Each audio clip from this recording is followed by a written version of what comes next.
बिस्मिल्लाहिर्रहमानिर्रहीम अस्सलातु वस्सलामु अलैका या सय्यदी या रसूलल्लाह अस्सलातु वस्सलामु अलैका या सय्यदी या हबीबल्लाह।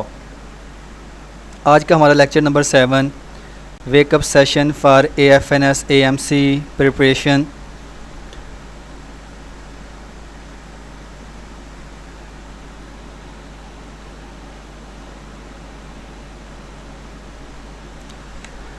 अच्छा बच्चों, तो आज हम जो वर्बल इंटेलिजेंस में चीज़ें पढ़ने जा रहे हैं वो परसेंटेज से रिलेटेड क्वेश्चंस हैं।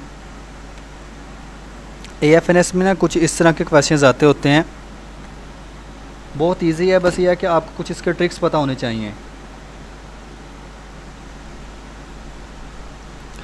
अच्छा, यहाँ पे लिखा हुआ है the math portion often includes basic arithmetic algebra percentages ratios and word problems. ठीक है, तो ज़्यादातर जो आपके पास चीज़ें आ रही होती हैं ना वो यही होती हैं कि परसेंटेज से रिलेटेड चीज़ें आती हैं।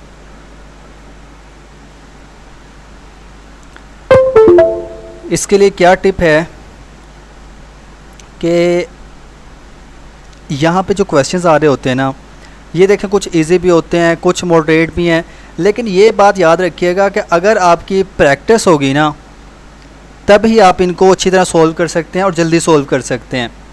ऐसा नहीं है कि आप प्रैक्टिस ना करके जाएं और वहाँ पे जाके जल्दी जल्दी कर लेंगे, तो ऐसा पॉसिबल नहीं होगा। बाकी इसमें जो है प्रॉफिट लॉस वाले क्वेश्चंस भी आ जाते हैं, कुछ फ्रैक्शन से रिलेटेड क्वेश्चंस होते हैं, परसेंटेज फार्मूलाज होते हैं। ये आपको प्रैक्टिस करवाई जाएगी तो देखिएगा आपको ये सारे तैयार हो जाएंगे।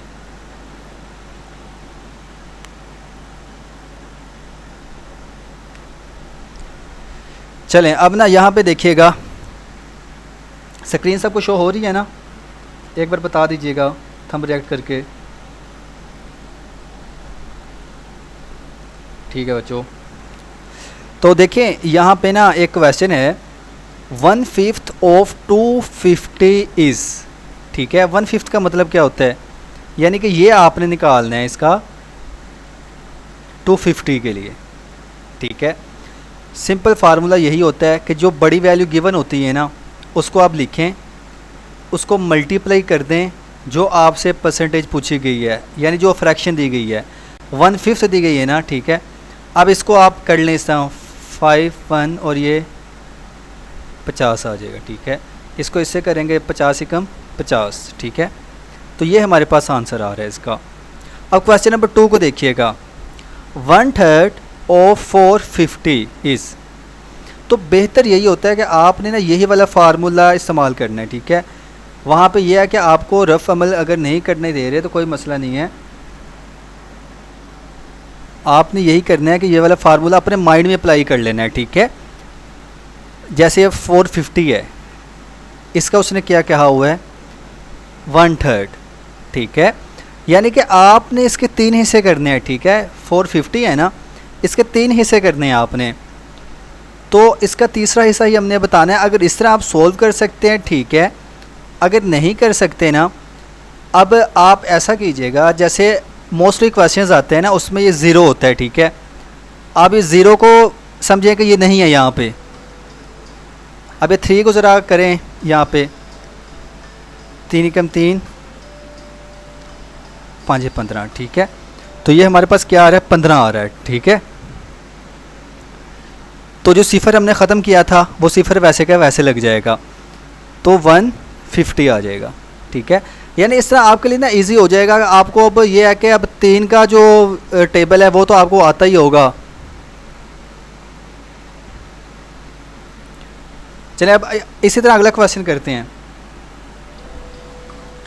2/5 ऑफ 275 इज़। तो 2/5 का मतलब क्या हुआ 2/5। ठीक है, तो इसको आप अब यहाँ पे सोल्व करेंगे। 275 का हमने करना है। आप इसमें अब ये भी कर सकते हैं, यहाँ पे मुझे क्लियर करने दें।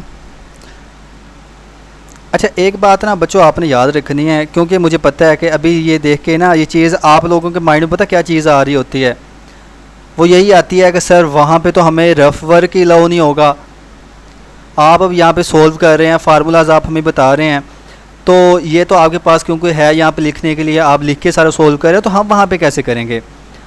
बात याद रखिएगा, वहाँ पे जो भी आपके पास क्वेश्चंस आएंगे ना वो इतनी मुश्किल नहीं आएंगे, ठीक है, वो बहुत इजी होंगे बच्चों। वो किस टाइप के होंगे, वो इस टाइप के होंगे, 1/5, ठीक है, 1/3, ये 2/5 वाला कभी भी आपके पास नहीं आएगा, ठीक है। तो इससे परेशान हो ना, अभी ये है कि आपके पास क्योंकि टाइम है पड़ा, आप लोगों ने अभी पेज के ऊपर इनको सोल्व करके देखना है। ऐसा नहीं है कि अभी से आप कहें कि नहीं जी वहाँ पे भी पेज नहीं मिलना तो हम यहाँ पे भी इसकी प्रैक्टिस ना करें, तो ये आप गलती कर रहे हैं। तो ये वाला सिंपली फार्मूला लगाएंगे, 2/5 मल्टीप्लाई 275, ठीक है। इसको आप करके देख लें, 25 आ जाएगा, 2 इधर आएगा, 55 आ जाएगा, 55 को 2 से मल्टीप्लाई कर देंगे इसके साथ, तो ये 110 हो जाएगा। यानी सिंपल मैथ है, ये चीज़ें आपने की हुई हैं। इसी तरह 1/7 है 560 का, तो इसको भी हम ऐसे करेंगे 1/7/560, जब इसको निकालेंगे तो 80 आंसर आ जाएगा। समझ लग रही है बच्चों आपको।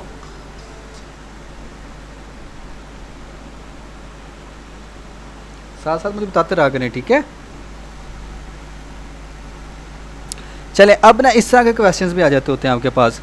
ये आपने जो टेस्ट किया होगा ना, तो उसमें भी आपने देखा होगा कि जो ग्रैंड टेस्ट वगैरह आपने दिया है, 1/4 ऑफ 15% ऑफ 800, ठीक है।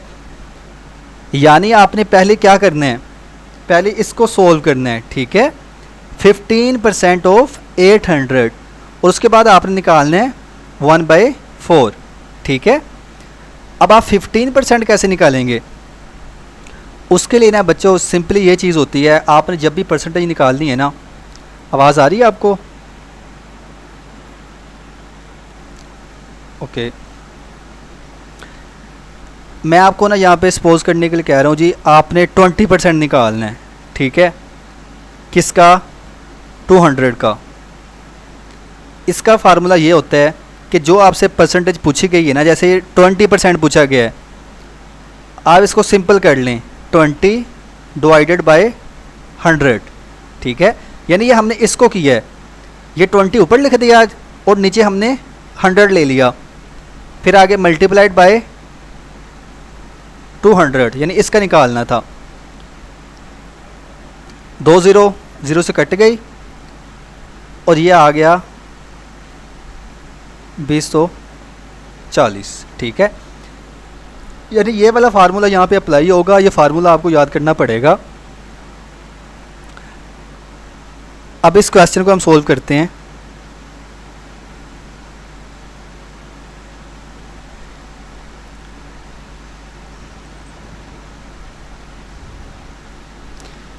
हाँ जी, इसको देखिएगा ज़रा, पहले 15% निकालना है, ये कर लिया, 2 0 0 से कट गई, 15 8 कितना होता है, 120, ठीक है। अब हमने 120 का क्या निकालना है, 1/4, तो ये कितना आएगा, 30 इसका आंसर आ जाएगा, ठीक है। इसी तरह ये ना आगे इनके आंसर्स वगैरह भी गिवन हैं, कुछ और क्वेश्चंस भी हैं, 1/3 ऑफ, हाफ ऑफ, हाफ का मतलब जहाँ भी दिया गया होगा ना, हाफ का मतलब होता है 1/2, ठीक है। 1/3 का मतलब 1/3, 1/6, 1/6, ठीक है। तो इन पॉइंट्स को आपने याद रखना है। अगर ये चीज़ें आपको क्लियर रहेंगी ना, तो आपके लिए इजी हो जाएगा इन क्वेश्चंस को सोल्व करना। तो ये है कि आपने इनको सोल्व करना है। इस तरह के क्वेश्चंस भी आ जाते हैं, जैसे if they are 30 passengers in a bus and 2/3 of them are men, how many are women. आपसे ये पूछा गया है, इस तरह के क्वेश्चंस आते हैं, ठीक है, इसको याद रखिएगा। वो एक मशहूर ज़माना क्वेश्चन है, जैसे क्लासरूम वाला, कि एक क्लास में जो है इतने हैं बच्चे। स्क्रीन का इशू आपको क्यों बन रहा है, स्क्रीन यहाँ से डिस्प्ले हो रही है काइंडली, बाकी बच्चे बताएं आपको स्क्रीन शो हो रही है।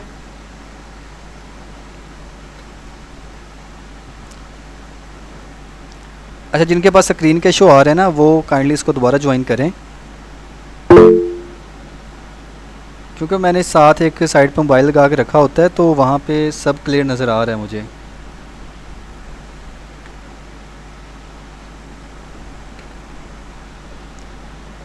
चलें बच्चों, तो हम अब सॉल्व करेंगे आगे जो क्वेश्चंस हैं, मैं आपको ये वाला सवाल समझा रहा था कि इस तरह के क्वेश्चंस भी आ जाते होते हैं, जैसे क्लास रूम में इतने बच्चे हैं तो इतनी लड़कियां हैं, इतने परसेंट, तो बाकी बताएं बॉयज़ कितने होंगे।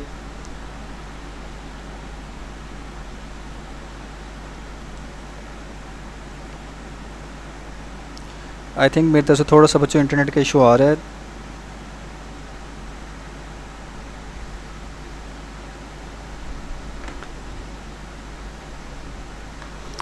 इन क्वेश्चंस को भी ना सेम उसी तरह सॉल्व करना है। जैसे पहले स्टेटमेंट को समझें, 30 पैसेंजर्स हैं, ठीक है, और 2/3 कितने हैं, मैन है।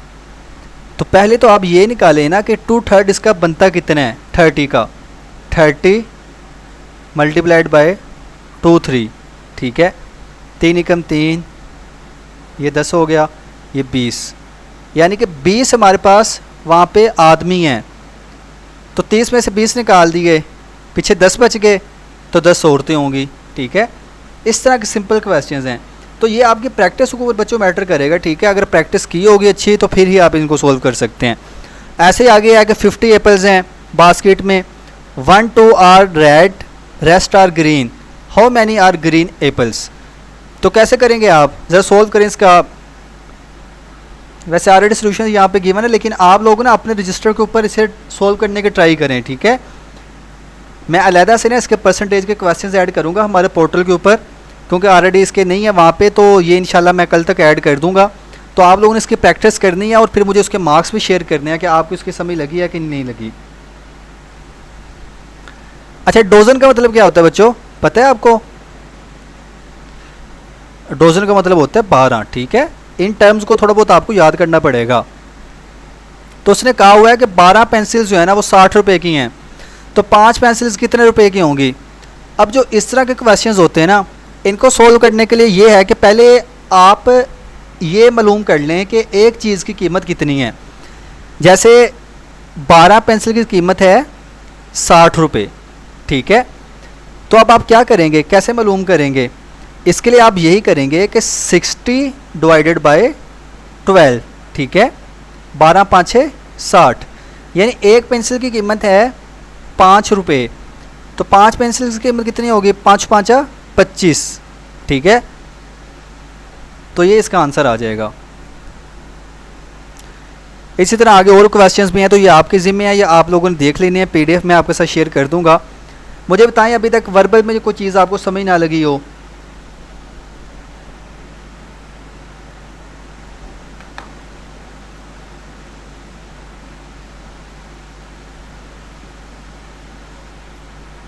क्लियर है बच्चों? चलें ठीक है। वैसे ये बेसिक चीज़ें थी, ये मैथ वाली चीज़ें हैं।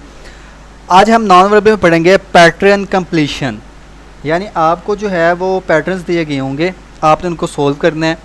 अच्छा, यहाँ पे एक बच्ची कह रही है सर जो फ्रैक्शन में एजेस होती हैं वो कैसे निकालते हैं।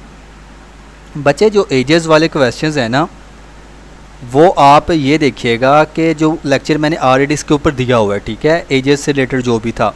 फर्दर अगर आपको कोई क्वेश्चन होगा तो आप लोग मुझे MCQ शेयर कर दीजिएगा अभी, लेकिन ये 10 लेक्चर्स हमारे हो जाएं, ठीक है। ये इंशाल्लाह इसी वीक में हमारे हो जाएंगे कंप्लीट। उसके बाद जो आपके MCQs हुआ करेंगे ना, जो आपको समझ लगा करेंगे, वो फिर मैं आपको अगले लेक्चर्स में कवर करवा दूँगा। अच्छा, पैटर्न्स वाले को देखिएगा। अब ये पिक्चर शायद आपको पता क्लियर नज़र आ रही है कि नहीं, लेकिन यहाँ पे देखें कि जो पैटर्न फॉलो हो रहा है ना, यानी इस तरह से लाइंस लगी हुई हैं, इस तरह से, इसमें भी, इसमें भी, इसमें भी। तो सेम आपने पिक्चर फाइंड करनी है जो आगे भी इसी तरह की ही हो, ठीक है, यानी कि सेम पैटर्न है यहाँ पे। तो वो किस में है, 1 में है, ठीक है। इजी होते हैं इस तरह के क्वेश्चंस ना।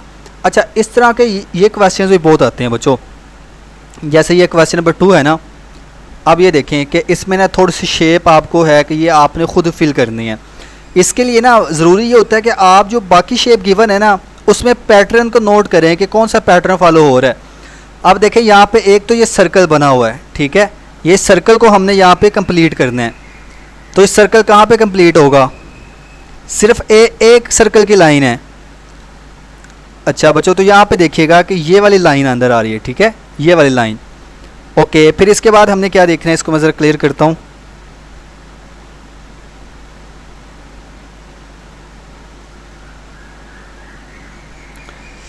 ओके, इसके बाद फिर एक ये स्केयर बॉक्स बना हुआ है ये इस तरह का, ठीक है, यहाँ से यहाँ जा रहा है, तो इस तरह का स्केयर बॉक्स भी आना चाहिए। फिर यहाँ पे इस तरह ये भी लाइन लगी होनी चाहिए, ऐसे भी होनी चाहिए।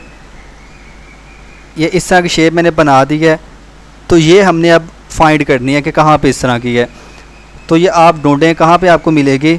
ये तकरीबन मेरे ख्याल में यहाँ बन रही है 4 में, ठीक है, 4 में के 2 में बच्चों,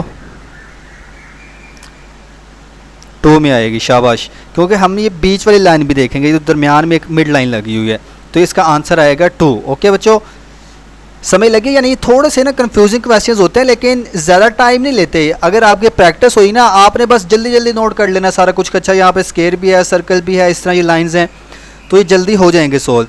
अब ये वाला MCQs देखें, ये इस तरह के MCQs हैं, इंपॉर्टेंट है बच्चों, ठीक है, वहाँ पे आते ही आते हैं लाजमी। अब सब में क्या है, इस तरह के एरोज़ हैं, ठीक है, एक एरो ऊपर है, एक इस तरह हॉरिजॉन्टल है। तो यहाँ पे भी एरोज़ आएंगे, लेकिन कितने आएंगे, कितनी शेप्स बन रहेंगी, 1 2 3, तकरीबन 3 यहाँ पे आएंगी, ठीक है, और यहाँ पे भी 3 आएंगी। तो ये हम इसमें ऑप्शंस यहाँ पे गिवन है, हाँ यहाँ पे देखें, बताएं जी कौन सा आएगा। वेल डन बच्चों, तो इसका हमारे पास आंसर आएगा 6। इसी तरह ये वाला पैटर्न देख लें। अब ये डॉट्स ऊपर हमने पैटर्न को समझ लिया कि यहाँ पे डॉट्स जो है ना, ये साथ साथ लगे हुए हैं, ये और ये नीचे भी जो हमारे पास आएगी यहाँ पे, उसके यहाँ पे होना चाहिए, तो ये सिर्फ 2 में है, ये इसका आंसर आ जाएगा। अब ये वाली आप देख लें पिक्चर, अब ये सीढ़ियाँ बनी हुई हैं, ठीक है, एक तो ये सीढ़ी बिल्कुल सीधी जा रही है, और फिर ऊपर से हमारे पास कितनी सीढ़ियाँ आएंगी, एक ये आएगी और एक ये। तो ये हमें फिर आगे देखना पड़ेगा ऑप्शंस में कि कहाँ कहाँ पे इस तरह के गिवन हैं। तो ये देखिएगा, ये जस्ट ना हमारे पास यहाँ पे, ठीक है, ये है कि जब ये शेप सामने होती है ना आपके, तो फिर आप इसको आइडेंटिफाई कर लेते हैं, तो इसका ये ए आंसर आ जाएगा। चले बच्चों, अब ये वाला सवाल देखें, इसका आंसर बताएं। क्वेश्चन नंबर 6 का क्या आंसर आएगा।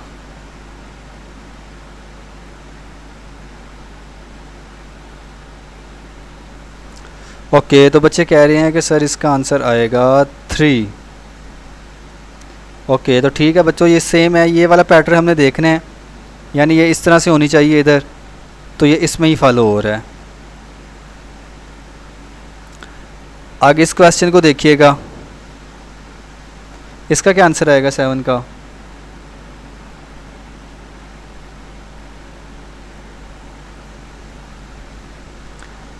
अब यहाँ पे आप देखें तो इस तरह से ये 2 लाइंस की बनी हुई है, तो यहाँ पे भी इस तरह के 2 लाइंस की आनी चाहिए,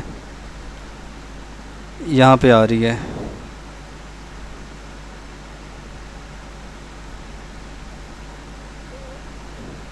पर समझ लगी आपको इस क्वेश्चन की।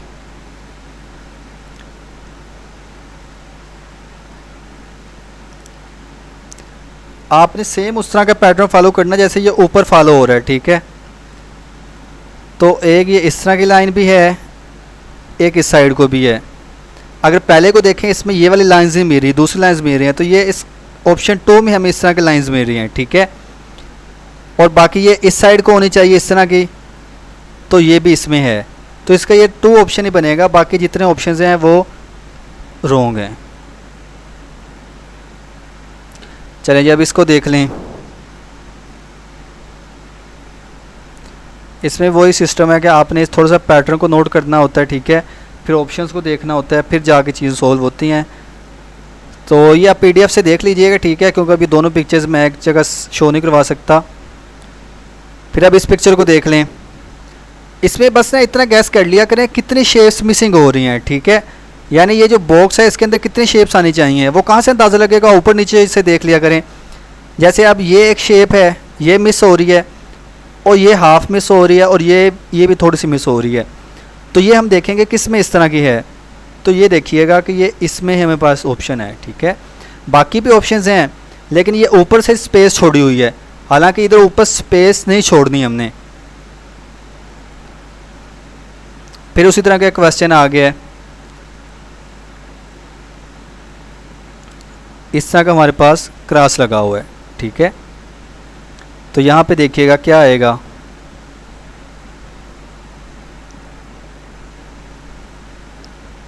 अच्छा इसका आंसर उन्होंने 3 दिया हुआ है।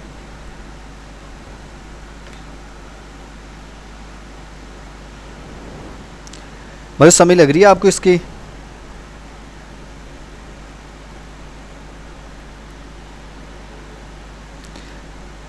ये एक्चुअली यहाँ से पैटर्न स्टार्ट हो रहा है, ये क्रॉस है, इसमें नीचे कोई लाइन नहीं लगी, फिर ये है, इसके अंदर ये एक लाइन लगी हुई है, यहाँ पे आए 2 लाइंस हैं, फिर ऑप्शन 3 पे आए तो यहाँ पे 3 लाइंस हैं, यानी कि इस तरह ये लाइंस का जो नंबर है वो इंक्रीज़ कर रहा है, ठीक है। इस तरह के एमसीक्यूज़ थोड़े से कन्फ्यूजिंग होते हैं। अब अगर हम पैटर्न को देखें, अगर ऊपर यहाँ पे क्रॉस है, नीचे भी क्रॉस भी आ सकता था, लेकिन इनको थोड़ा सा आप लोगों ने ध्यान से करना है जहाँ पे इस तरह को लाइंस वगैरह का इजाफा हो रहा हो। चलें, वैसे इतना मुश्किल तो नहीं था, नॉर्मल का पोर्शन ईजी था, लेकिन ये आपका इंपॉर्टेंट बहुत है। ये बच्चे आपके पास स्क्रीन शो क्यों नहीं हो रही मोहम्मद माविया? आप दोबारा ज्वाइन करें कॉल कट करके, हो जाएगी आपके पास स्क्रीन शो होनी चाहिए वैसे। अब हम एकेडमिक पोर्शन की तरफ जाएंगे बच्चों।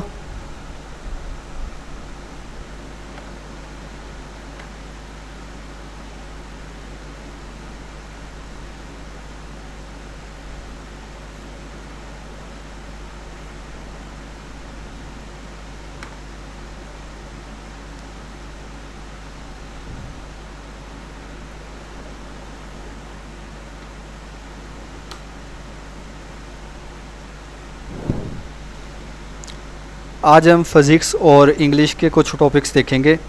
अच्छा, इंग्लिश में अब जो भी चीज़ें मैं आपको करवाऊँगा ना, ये वो चीज़ें हैं जो कि इस साल आ रही हैं, ठीक है। टेस्ट में आपने इनको लाजमी अच्छे से करना है। मेजरमेंट वाला चैप्टर ना इम्पोर्टेंट है फ़िज़िक्स में। इसमें से आपसे जो चीज़ें ज़्यादा पूछी जाती हैं वो फार्मूलाज होते हैं, ठीक है। एसआई यूनिट्स पूछ लिए जाते हैं, कुछ प्रीफिक्सेस के बारे में पूछ लिया जाता है, फिर इसी तरह वो साइंटिफिक नंबर्स वगैरह होते हैं वो पूछ लिए जाते हैं। तो अभी मैं इसको डिस्कस करूँगा तो आपको समझ लग जाएगी। ये ना यूनिट्स का आपको वैसे पता होना चाहिए, एम के एस क्या है, C G S, F P S, SI units, यानी ये पहले सिस्टम्स बने थे यूनिट्स के ना। जब चीज़ों को उन्होंने मेजर करना शुरू किया, पहले ये सिस्टम था एम के एस वाला, मीटर, किलोग्राम, सेकंड होते थे। फिर सी जी एस वाला आ गया, सी का मतलब क्या है सेंटीमीटर, जी का ग्राम, एस से सेकंड, ठीक है, फुट, पाउंड, सेकंड। फिर ये फाइनली जो जाके सिस्टम हुआ ना, जो अभी चल रहा है, वो ऐसे यूनिट्स वाला है। आपको ये भी पता है कि कुछ बेस क्वांटिटीज़ होती हैं, कुछ होती हैं ड्राइव क्वांटिटीज़। बेस क्वांटिटीज़ ये हैं कि जो ना फिक्स है क्वांटिटीज़, ठीक है, जो किसी और से नहीं निकली, वो खुद ही हैं। जैसा कि यहाँ पे आप इसकी डेफिनेशन पढ़ें, minimum number of those quantities in terms of which other physical quantities are defined, ठीक है, जिनसे दूसरी और निकलती हैं। जैसा कि अब मास है, ठीक है, आप इसे एम से डोनेट करते हैं, किलोग्राम इसका जो है वो यूनिट है, तो ये क्या है, एक बेस क्वांटिटी है। लेकिन ड्राइव क्वांटिटी क्या होगी? ड्राइव क्वांटिटीज वो होती हैं जो इनसे मिलके बनी होती है। जैसे फोर्स है, फोर्स हमारे पास किससे मिलके बनती है? एम ए होता है ना इसमें, ठीक है, के जी एम एस माइनस के। तो अब ये मास और एक्सेलरेशन से निकला है, ठीक है। एक्सेलरेशन खुद जो है वो आगे ड्राइव क्वांटिटी है किसी और से। तो इस तरह से ये सारी चीज़ें होती हैं। अब इनके यूनिट्स वगैरह बताए गए हैं, जो 7 बेस हमारे पास होती हैं, 1 2 3 4 5 6 7। ये वाला MCQs आता है बच्चों, इसको याद रखिएगा। इसको ना रट्टा लगा लें कि इसे सेंडेला कह लें या कैंडेला, जो भी आपने पढ़ना है लफ्ज़। ये इंटेंसिटी ऑफ लाइट है, ठीक है। इसका जो सिंपल है वो CD है। ये MCQs इस साल भी आया हुआ था, आपके एग्ज़ाम में भी आएगा। और इसी तरह जो ड्राइव क्वांटिटीज़ हैं इनका तो आपको पता ही होगा, ये कॉलम का भी पूछ लेते होते हैं, ये किसका यूनिट है। अच्छा बच्चों, अगर प्लेन एंगल हो ना उसके लिए हम रेडियन यूज़ करते हैं, अगर सॉलिड एंगल है उसके लिए स्टेरेडियन यूज़ करते हैं। अब इसकी कोई डेप्थ में जाने की ज़रूरत नहीं है आपको, बस इस चीज़ को रट्टा लगा लेंगे, प्लेन एंगल का ये यूनिट क्या है और सॉलिड एंगल का यूनिट क्या है।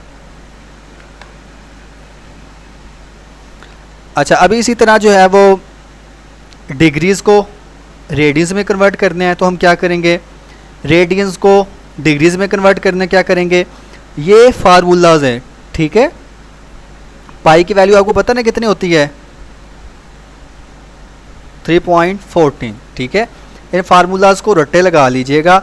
जैसे एग्जांपल मैं देता हूँ, मैं कहता हूँ जो आपके पास 30 डिग्री है, ठीक है, इसको कन्वर्ट करें रेडियंस में, तो आप क्या करेंगे, 30 मल्टीप्लाइड बाय पाई बाय 180, ठीक है। अब पाई की वैल्यू वैसे जो है 3.14 होती है, आई थिंक इसको 21/7 भी लिख सकते होते हैं। तो यहाँ पे ये है कि आप इसको थोड़ा बहुत कैलकुलेट करेंगे तो आपको आइडिया हो जाएगा। अब ना बच्चे इस चीज़ से कंफ्यूज होंगे कि सर हम वहाँ पे इससे कैसे मल्टीप्लाई करेंगे। आप ना सिंपली ये करें कि इसको 3.14 ना लिख लें, आप बस 3 लिख लें यहाँ पे। जैसे मैं यहाँ पे सोल्व करके दिखाता हूँ आपको, 30 मल्टीप्लाई बाय 3 18। अब ये कितना, इसको काट देते हैं बल्कि, 3 कम 3 3 6 18 60 हो गया, 30 से कम 30 360, तो ये तकरीबन 0.5 बनेगा, ठीक है। अब आपके पास जो ऑप्शंस होंगे ना वो उसके नियर अबाउट ही होगा, 0.5 के नियर अबाउट जो होगा वो आपका आंसर होगा। इसी तरह पे इसको याद कर लीजिएगा।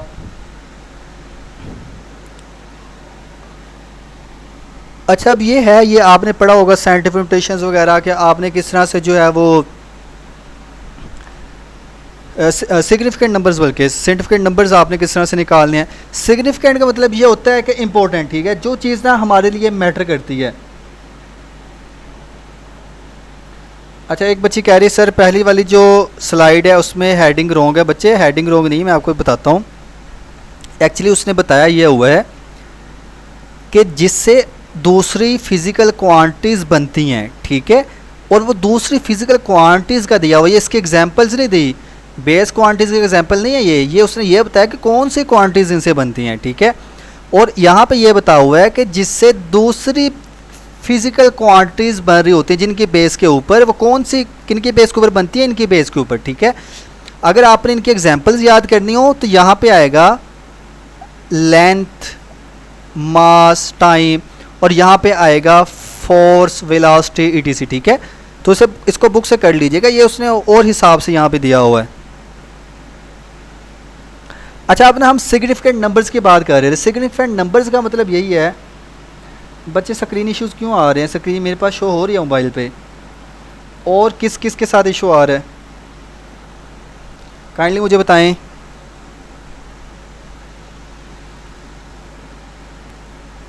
बच्चों आवाज़ आ रही है सबको?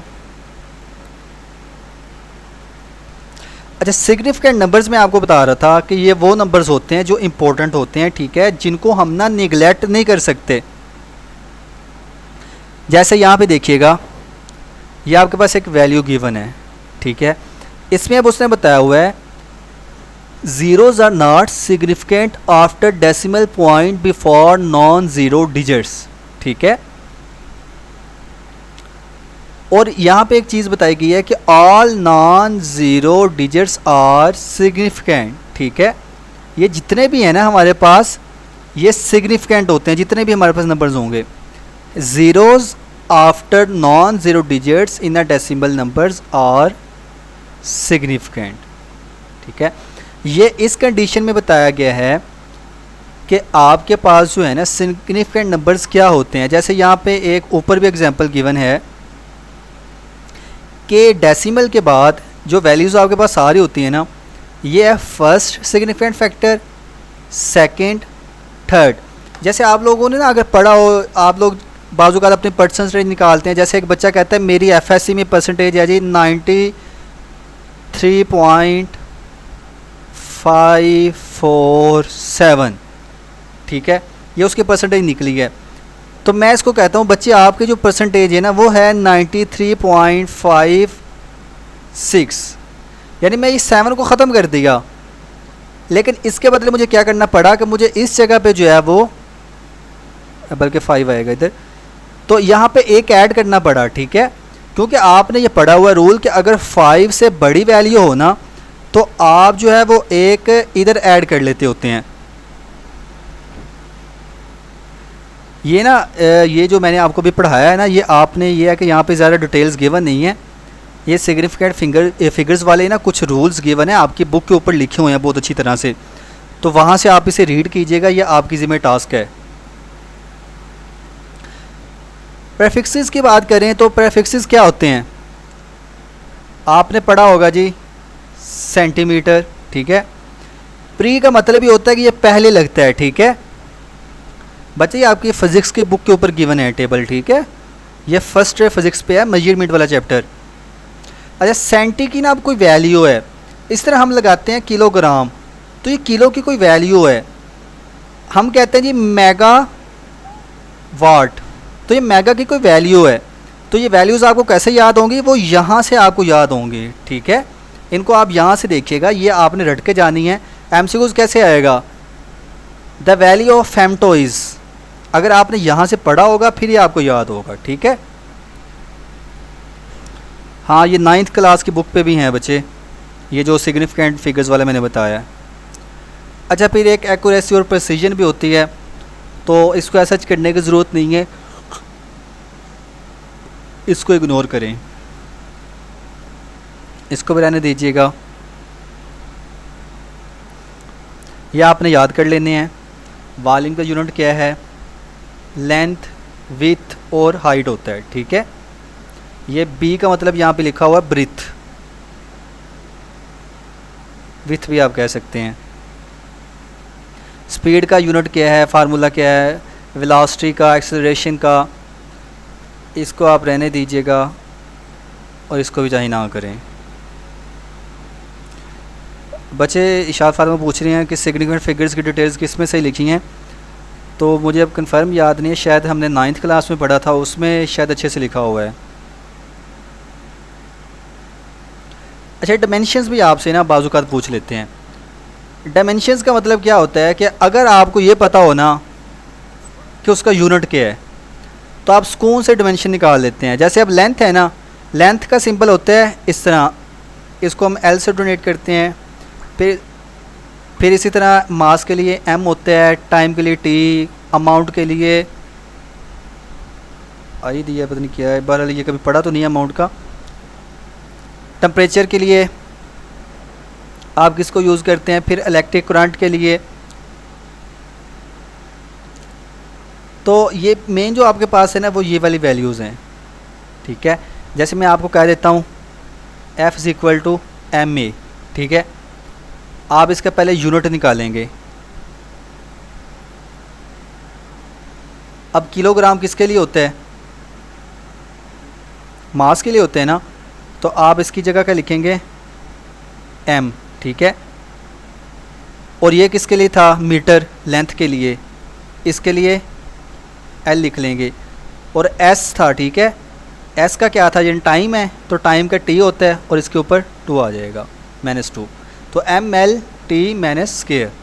इस तरह से हम डिमेंशंस निकालते हैं।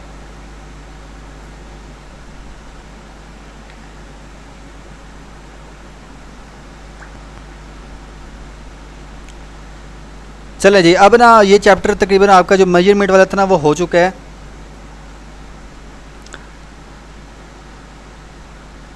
ये देखिए जो भी हमने निकाला था, ठीक है।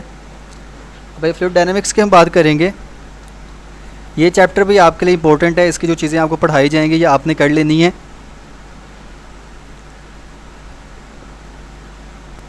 अच्छा, डेंसिटी का जो फार्मूला है ना वो पता होना चाहिए आपको, मास बाय वॉल्यूम होता है, ठीक है। इसका जो यूनिट है वो है किलोग्राम पर मीटर क्यूब। और जो आइडियल फ्लूइड होते हैं इसके ना ये 3 पॉइंट्स हैं, ये आपने याद करने हैं अच्छे से। एक तो इनकी कोई विस्कोसिटी नहीं होती, ठीक है, इनकम्प्रेसिबल होते हैं, और जब ये फ़्लो कर रहे होते हैं तो बिल्कुल स्मूथ फ़्लो करते हैं। ये बेसिक डेफिनेशंस हैं, ठीक है।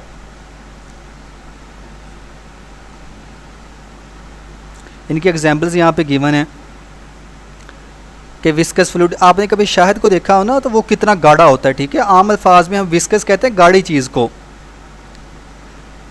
और इसी तरह आप नॉन विस्कस में देखें तो इसमें गैसोलीन आ जाता है। और फिर फ़्लो की बात करें तो स्टेडी जो फ़्लो होता है ये स्ट्रीम लाइन फ़्लो जो होता है उसमें होता है, अनस्टेडी जो है वो टर्बुलेंट फ़्लो में होता है। ये डेफिनेशन आपकी ना बुक में गिवन है इसी चैप्टर में, फ्लूइड डायनामिक्स में, तो इनकी डेफिनेशन देख लीजिएगा, स्ट्रीम लाइन और टर्बुलेंट फ़्लो में क्या फ़र्क होता है।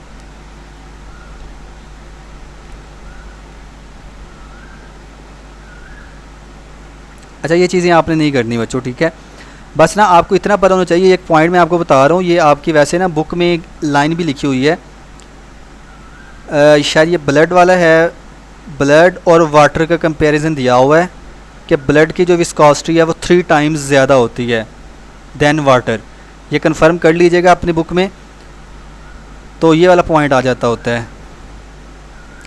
अब विस्कोसिटी का फार्मूला क्या होता है, ये इसका सिंपल है और ये इसका फार्मूला आपके पास गिवन है, ठीक है। यहाँ पे हम देखेंगे, ये ना ड्रैग फोर्स भी आपने एक पढ़ी होगी, drag force on objects when they move through air and they are explained by this formula. यानी जब भी कोई चीज़ मूव कर रही होती है ना, ठीक है, उसके ऊपर एक फोर्स लगती है जो उसको रोकने की कोशिश करती है, उसको हम क्या कहते हैं, उस फोर्स को, वो होती है ड्रैग फोर्स। इसका भी कंसेप्ट आपको यहाँ पे समझाऊंगा। ये किसके लिए वैलिड है, small spherical bodies moving slowly. जब बारिश होती है ना तो उसके जो रेन ड्रॉप्स आ रहे होते हैं, ठीक है, उनके ऊपर ये वाली फोर्स एक्ट कर रही होती है। ये पॉइंट ना बस आपको पता होना चाहिए कि ये स्मॉल स्फेरिकल बॉडीज़ के लिए है। अच्छा, एक बच्चे ने कहा हुआ कोडिंग डिकोडिंग, बच्चे अभी मुझे एकेडमिक का करवाने दें, थोड़ा सा इंतज़ार कर लें। अच्छा, टर्मिनल वेलोसिटी भी फिर होती है, ये होती है मैक्सिमम वेलोसिटी जो एक ऑब्जेक्ट अटेंड करता है जब वो किसी चीज़ से एक रेजिस्टिव मीडियम में घिरा होता है। जैसे मैंने आपको एग्जांपल दी, बारिश का कतरा नीचे आ रहा है, ठीक है, उससे ना एक फ़ोर्स लग रही है जिससे हम ड्रैग फोर्स कह रहे हैं, ठीक है। वो यानी उसके कतरा नीचे आना चाह रहा है लेकिन फोर्स कहाँ पे एक्ट कर रही है, ऊपर को, ठीक है। तो एक रेजिस्टेंस वाला माहौल है वहाँ पे, उस रेजिस्टेंस में फिर क्या होता है, इसका फ़ायदा ये होता है कि वो ना अपनी एक बिल्कुल एक स्पीड मेंटेन करके आता है, उसके वेलोसिटी या स्पीड जो है वो एक मेंटेन्ड रहती है। अब ऐसी थोड़ी होता है, आप देखेंगे कोई कतरे जो है वो बड़ी स्पीड से आ रहे हैं, कोई ऐसे आ रहे नहीं, बल्कि एक उनकी टर्मिनल वेलोसिटी होती है, ठीक है, मैक्सिमम कांस्टेंट वेलोसिटी होती है, उसको हम कहते हैं ये वाली, ठीक है, ये चीज़। अब इसमें से करने वाली चीज़ें क्या हैं वो भी मैं आपको साथ साथ बताता जाऊंगा। ये स्ट्रीमलाइन फ्लो और टर्बुलेंट फ्लो का यहाँ पे टेबल ऑलरेडी गिवन है कि वेलोसिटी जो हर पार्टिकल की होगी वो सेम होगी, इसमें सेम नहीं होगी, इसमें मिक्सिंग नहीं होती, इसमें मिक्सिंग हो रही होती है। Speed of fluid remains constant, लेकिन इसमें स्पीड कांस्टेंट नहीं रहती। ये एग्जांपल भी गिवन है। इसी तरह हमारे पास एक इक्वेशन ऑफ कंटिन्यूटी भी होती है, इसका फार्मूला क्या है ये याद कर लीजिएगा। सिर्फ ना ये फार्मूला पूछा जा सकता है आपसे कि ये किस तरह हम इसको लिख सकते हैं, तो ये वाला फार्मूला आपको पता होना चाहिए। या फिर ये वो पूछ सकते हैं कि इसका रिलेशन आपस में क्या है, यानी कि अगर एरिया कम होगा ना तो वेलोसिटी भी इंक्रीज़ करेगी। मैं आपको एग्जांपल देता हूँ। आप ना जब ये पाइप में पानी आ रहा होता है, ठीक है, अगर तो ऐसे पाइप का मुंह खुला हुआ है तो उसका आप देखेंगे जो स्पीड होगी या वेलोसिटी होगी ना वो बहुत कम होगी। लेकिन वही अगर आप उसके आगे अपना अंगूठा रख देते हैं, यानी थोड़ा सा उसको रास्ता देते हैं, तो एरिया आपने क्या कर दिया है, कम कर दिया है, ठीक है, लेकिन जो उसकी स्पीड होती है, वेलोसिटी होती है, वो इंक्रीज़ कर जाती है, ठीक है। हम यहाँ पे सिर्फ स्पीड इसलिए नहीं बोलते क्योंकि इसकी एक डायरेक्शन भी होती है ना, तो जब भी किसी चीज़ की डायरेक्शन होती है तो वो फिर वेलोसिटी बन जाती है, तो इसलिए हम यहाँ पे वेलोसिटी का जिक्र कर रहे हैं। अच्छा बच्चों, फिर ना इसी तरह जो है ये आइडियल फ्लूइड के बारे में थोड़ा सा बताया गया है। आगे हम चलें तो यहाँ पे ये वही चीज़ डिस्कस की गई है। फिर एक बर्नौलीज़ का प्रिंसिपल भी होता है, इसका फार्मूला ये वाला है। ये एयरप्लेन लिफ्ट को, परफ्यूम स्प्रे, कर्ड बाल को एक्सप्लेन कर रहा होता है। इसमें यही चीज़ याद करने वाली है। आपसे ये पूछा जाएगा कि विच प्रिंसिपल या लॉ जो है वो एक्सप्लेन कर रहा है एयरप्लेन लिफ्ट को। तो अगर आपने पढ़ा होगा तो फिर ये आपको याद होगा, बाकी ज़्यादा डिटेल में जाने की ज़रूरत नहीं है आपको। इसका फार्मूला याद कर लीजिएगा। ये ना इसके वो मोस्टली अगर वो देना चाहिए ना यहाँ से, तो न्यूमेरिकल में डाटा दिया होता है, यानी वो इस तरह से बता देंगे कि हाइट जो है ना वो है 5 मीटर, वहाँ से वाटर जो है वो फ़्लो कर रहा है, ग्रेविटी भी वहाँ पे एग्जिस्ट करती है। तो आप इसकी ना हमें वेलोसिटी दें फ्लूइड की, तो आप कौन सा फार्मूला लगाते हैं, वो ये वाला लगाते हैं, क्योंकि हाइट ऑलरेडी आपको गिवन है इसमें। तो आप इस तरह लिखते हैं 2 9.8 यानी ग्रेविटेशनल जो एक्सेलरेशन होती है उसकी वैल्यू, और हाइट 5 है। फिर इसको आप सोल्व करते हैं तो ये आंसर आ जाता है। ये पढ़ लीजिएगा, पढ़ने वाली चीज़ें हैं, कोई कंसेप्ट है नहीं मेन इसमें। तो यहाँ तक हमारा ना ये तकरीबन हो गया कवर। ये एंड पे फार्मूला लिस्ट आपको दी हुई है, तो इसको याद करना है। ये चैप्टर इंपॉर्टेंट है, ठीक है, ये बात याद रखिएगा। अच्छा बच्चों, अभी तक समझ लगी आपको कुछ चीज़ जो यहाँ तक समझ लगी हो? फिर हम इंग्लिश की तरफ बढ़ेंगे आगे।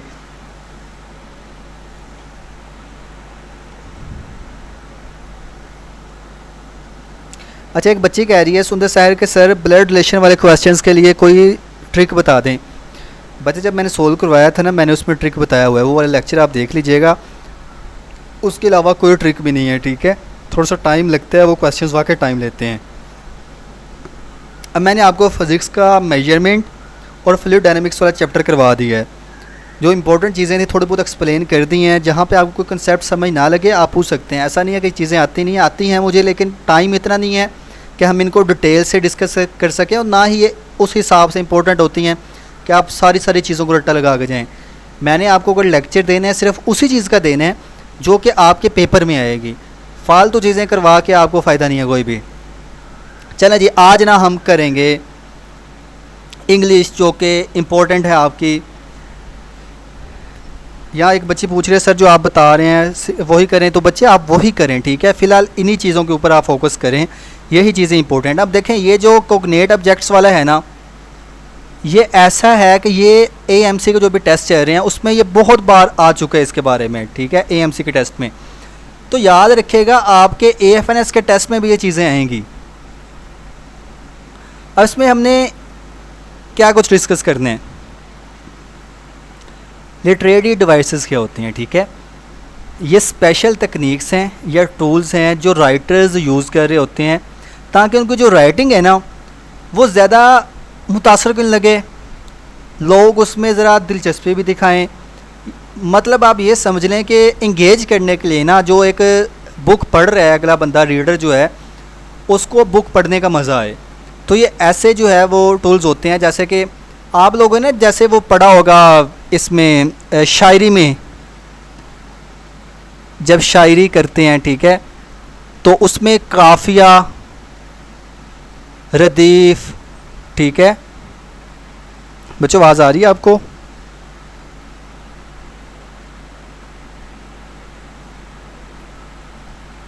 ठीक है। अच्छा, काफी रदीफ इस्तेमाल कर रहे होते हैं। इसी तरह फिर जो है वो इस्तारा आपने पढ़ा होगा, फिर वो तशबीह वाला भी एक सीन होता है। तो इस तरह की जितनी चीज़ें हैं ना वो इंग्लिश में भी यूज़ होते हैं, ठीक है। अब जैसे सिमिली है, इसमें क्या करते हैं कि हम कंपैरिजन कर रहे होते हैं चीज़ों का लाइक या एज यूज़ करके, ठीक है। जैसे her smile was as bright as the sun, ठीक है। जैसे वो आपने गज़ल पढ़ी होगी नाज की, उसके लब की क्या कही है। जैसे ये फर्स्ट ईयर में या सेकेंड ईयर में जहाँ भी है,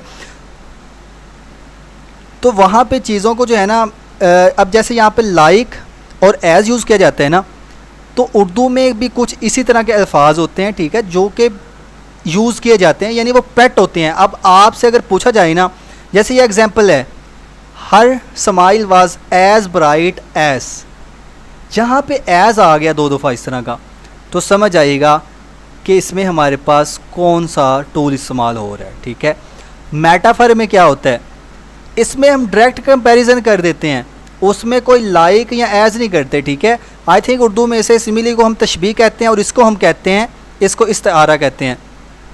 तो जैसे टाइम इज़ अ थीफ, ठीक है, इसमें कहीं पे आपको एज या कोई, जैसे ना इसके आपको एग्जांपल देता हूँ, उर्दू में हमारे टीचर बताया करते थे, जैसे एक माँ जो है वो अपने बेटे को कहती है कि मेरा बेटा अली शेर है। ठीक है, तो अब इसमें आप देखिएगा कि क्या कोई इंसान शेर हो सकता है, नहीं होता। ठीक है, जैसे अब जो है वो शायर महबूब की तारीफ़ में कह रहे होते हैं कि मेरा महबूब चाँद की तरह है, बल्कि की तरह आ जाएगा तो वो तशबीह बन जाएगा। ठीक है, या वो अगर कहेगा कि चाँद है तो वो हमारे पास क्या आएगा, वो मेटाफर होगा। ठीक है, तो इस तरह की जब चीज़ें आती हैं ना, तो अच्छा यहाँ पे एक बच्ची कह रही है मेरा बेटा चाँद है, या आप ये भी कह सकते हैं। तो जब डायरेक्ट किसी चीज़ को इस्तेमाल किया जा रहा होता है ना, तो उसमें समझ आइएगा कि वो मेटाफर है, इस्तारा है। और जब हम की तरह लगा लेंगे, ठीक है, या हम लाइक या एज इस्तेमाल करेंगे, तो फिर ये हमारे पास होगा सिमिली। बच्चे यहाँ पे शायरी को एंजॉय करना शुरू हो गए। चलें, अब ना हम इसी तरह पढ़ेंगे पर्सोनिफिकेशन। अच्छा, ये पॉइंट्स आपको क्यों बताए जा रहे हैं बच्चे? ये इसलिए बताए जा रहे हैं कि आप जब इनिशियल टेस्ट देने जाए ना, वहाँ पे समटाइम्स ऐसा होता है आपके 5 से 10 MCQs इन्हीं में से आए पड़े होते हैं, तो आप ये नंबर अपने लूज़ ना करें। आप बाद में ये ना आके कहें कि सर आपने हमें इंग्लिश में चीज़ें पढ़ाई नहीं थी, ये नई चीज़ें थी। अब ये वर्ड है ना एलिट्रेशन, ये आप एक्सपीरियंस उठा के देख लीजिएगा, ये आया हुआ है, बच्चों से पूछा गया है। ठीक है, तो ये आपको कैसे याद रहेगा, इस स्लाइड को अपने पास रखिएगा। ठीक है, और इसमें जो एग्जांपल्स गिवन है ना, इनको याद करके चली जाइएगा, फिर आपको ना याद रहेगा। वैसे आप अगर रट्टा लगाए ना कि पर्सोनिफिकेशन में ये होता है वो होता है, वो भूल जाएगी, लेकिन अगर आपने एग्जांपल याद की होगी ना, जैसे मैंने अभी एग्जांपल दी, जैसे एक बच्ची ने यहाँ बताया कि मेरा बेटा चाँद है, तो इससे आपको पता लग गया कि ये डायरेक्ट जो है वो इस्तारा है या मेटाफर है, तो आप कोई चीज़ भूलेगी नहीं। वहाँ पे सेंटेंस गिवन होगा को तो आप इजीली पिक कर लेंगे। अच्छा, इसमें क्या होता है पर्सोनिफिकेशन में, giving human qualities to non human things. ठीक है, the wind whispered through the trees. ठीक है, अब विस्पर का मतलब होता है सरगोशी करते हैं। तो मुझे बताएं कि क्या कभी दरख्त सरगोशी करते हैं? ये तो इंसान कह रहे होते हैं, जब लड़कियां, वो 2 लड़कियां पास बैठी होती हैं, ऐसा ऐसा चुगली कर रही होती हैं किसी की। ठीक है, तो वो विस्पर कर रही होती है ना, तो ये दरख्त तो ये वाला काम नहीं करते, लेकिन हम क्या कर रहे हैं कि वो इंसानों की क्वालिटी इसे दे रहे हैं, तो इसको हम कहते हैं पर्सोनिफिकेशन। अच्छा, अब इसी तरह एलिट्रेशन, इसमें होता है repetition of the same starting consonant sounds. ठीक है, कॉन्सोनेंट कौन से होते हैं? कॉन्सोनेंट वो होते हैं जो वावल्स के अलावा होते हैं, यानी ए, ई, आई, ओ, यू। ठीक है, इनके अलावा जितने भी सेंटेंस वो है ना ABC के लेटर्स हैं, अल्फ़ाबेट्स हैं, वो हमारे पास ये वाले हैं। ठीक है, कॉन्सोनेंट हैं। तो रेपिटिशन जब हो रही होती है ना, सेम ही कॉन्सोनेंट वर्ड से यानी लेटर से वो हो रहा हो, जैसे पी है यहाँ पे, पीटर, पाइपर के पीपर क्या पढ़ेंगे इसे, picked a pack of pickled peppers. अब ये देखें कि अब यहाँ पे जो है ना, ये पी वाले ही जो वर्ड्स हैं वो रिपीट हो जा रहे हैं, तो इसको हम कहते हैं एलिट्रेशन। अब आपके सामने वहाँ पे एग्जांपल आ जाए कोई इस तरह की, तो आप पिक कर लेंगे ना, आप ये बता देंगे कि हाँ जी ये हमारे पास एलिट्रेशन है। अच्छा, हाइपरबोल क्या होता है? Exaggeration for affect. I have told you a million times. ठीक है, अब कोई बंदा आपको कहे जी, जैसे वो किसी का इंतज़ार करना हो ना, 5 मिनट इंतज़ार किया होता है और वो कहते हैं कि मैं जो है वो यहाँ पे पिछले 5 घंटों से, पिछले 10 घंटों से तुम्हारा इंतज़ार कर रहा हूँ, तो इसको ही हम कहते हैं कि हम एग्जैजरेशन कर रहे हैं उस इफ़ेक्ट को। ठीक है, सिंपल अल्फाजों में समझा दिया है और यहाँ पे आप इसे पढ़ लीजिएगा। ये आपको टर्म्स याद होनी चाहिए बच्चों, याद रहेंगी फिर ही आपके लिए बेहतर रहेगा। अच्छा, फिर होते हैं हमारे पास, अब ये वर्ड भी इस तरह का है कि इसके प्रोनाउंसिएशन भी मुझे करनी आ रही, क्या पढ़ेंगे, but words that imitate sounds, the bees bast and the fire क्रैकल्ड। ठीक है, इस चीज़ को अभी मैं आपको ज़रा उर्दू में कोई एग्जांपल इसकी ढूंढ के समझाता हूँ, तब तक हम अगले को देखेंगे। Irony, when the opposite of what is expected happens. ठीक है, क्या मतलब है, जो आपने सोचा होता है ना, ठीक है, कि ये हो सकता है, लेकिन उसके उल्ट हो जाए। ठीक है, एग्जाम्पल की मुझे यहाँ पे समझ नहीं लग रही, बहरहाल इसको ये वाला छोड़ दें आप। ठीक है, यहाँ पे मैं आपको ना मार्क करवा देता हूँ, ये वाला 6 और 7। ठीक है, और इसमें कौन कौन से टर्म्स हैं। अच्छा, ये वाला भी बहुत इंपॉर्टेंट है, ये लफ्ज़ क्योंकि मैंने सुना वो बच्चे जब शेयर कर रहे होते हैं, जब हम किसी दो अपोजिट वर्ड्स को इस्तेमाल कर लेते हैं। ठीक है, यानी यहाँ पे एग्जांपल गिवन है बिटर और स्वीट। बिटर का मतलब क्या होता है, यानी कि जिसका जायका ज़रा अच्छा नहीं होता, ठीक है, कड़वा होता है, और स्वीट का मतलब मीठा। जब दो चीज़ों को हम इकट्ठा कर देते हैं ना, दो अपोजिट मीनिंग यानी कि उनके मुतजाद मीनिंग है, तो उसको हम कहते हैं ये लफ्ज़ ऑक्सीमोरॉन। इसी तरह फिर हमारे पास एक लफ्ज़ होता है, ये एक टर्म है, a play on words often humorous, time flies like an arrow, fruit flies like a banana. ठीक है,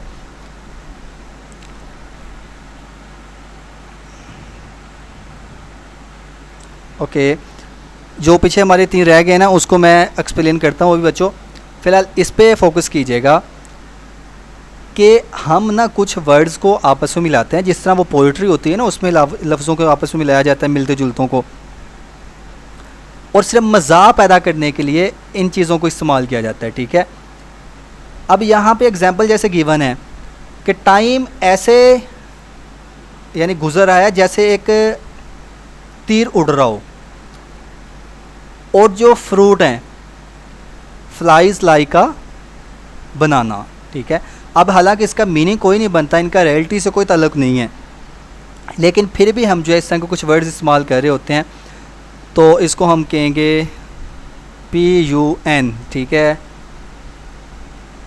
पन पढ़ेंगे, यही मेरे ख्याल इसका होगी प्रोनाउंसिएशन। अच्छा, अब आपकी ना ये वाली 3 चीज़ें रह गई हैं। ठीक है, बच्चे समझ नहीं आ रही, ये देखें चीज़ें ऐसे ही हैं कि मैंने भी ये ना अपने ऐसे समझें कि आज तक जो है ये चीज़ें मोस्टली ऐसी हैं जो नहीं देखी थी। ठीक है, लेकिन ये अभी आपको क्योंकि पढ़ाना है तो इन चीज़ों के ऊपर सर्च करना पड़ा है, और इसके इन 3 के जो है वो उर्दू एग्जांपल्स आपको मैं देख के आपको समझाता हूँ, तब तक आप मुझे, तो अभी फिर ऐसा करते हैं कि आप लोग मुझे बता दें जो चीज़ें आपकी हैं जो आपको क्लियर नहीं हुई। वो जो 3 हमारे रह गए टर्म्स, इंशाल्लाह अगले लेक्चर में उसको मैं इसी तरह से एक्सप्लेन कर दूंगा, क्योंकि मुझे अभी ख़ुद थोड़ा उस पर सर्च करने की ज़रूरत है, तो उर्दू मीनिंग के साथ आपको चीज़ें समझा दूंगा। बाकी ये है कि फिगरेटिव लैंग्वेज में क्या टर्म्स हैं बच्चे, आपके मैं बात समझा नहीं हूँ। ये ना हम टॉपिक दोबारा कर लेंगे, जो इंग्लिश का ये वाला है ना, ये दोबारा से आपको समझाया जाएगा, इसके कुछ और एग्जांपल्स भी आपके सामने रखी जाएंगी ताकि आप उनको देखें और फिर इन चीज़ों को आपके साथ एक्सप्लेन किया जाए। तो फ़िलहाल यही है कि जो मेन चीज़ें थी ना वो तकरीबन आपकी कवर हो गई हैं। बाकी इंशाल्लाह कल लेक्चर नंबर 8 होगा हमारा, तो अच्छे से तैयारी किया करें। ठीक है बच्चों, पढ़ना आपका काम है, हमारा काम है आपको एक ट्रैक प्रोवाइड करना, उस पर चल के आपने ही जाना है और कामयाब आपने होना है। तो अभी इजाज़त दीजिएगा, लेक्चर हमारा एंड हो रहा है, इंशाल्लाह अगले लेक्चर में मिलते हैं। फ़ी अमानिल्लाह।